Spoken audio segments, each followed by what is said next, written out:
আমরা যে গাছটিকে কৃষ্ণচূড়া গাছ ভেবেছিলাম, যার উদ্দেশ্যে দ্রুপদী বিন্যাসে কয়েক অনুচ্ছেদ প্রশস্তি লিখেছিলাম, গতকাল বলাইবাবু বললেন ওইটি বাঁধন লাঠি গাছ।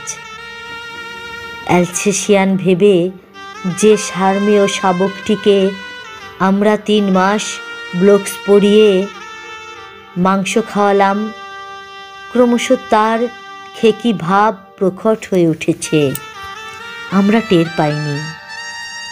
আমাদের ঝর্ণা কলম কবে ডট পেন হয়ে গেছে, আমাদের বড়বাবু কবে হেড অ্যাসিস্ট্যান্ট হয়ে গেছেন, আমাদের বাবা কবে বাপি হয়ে গেছেন, আমরা বুঝতে পারিনি। আমাদের কবে সর্বনাশ হয়ে গেছে, সর্বনাশ হয়ে গেছে।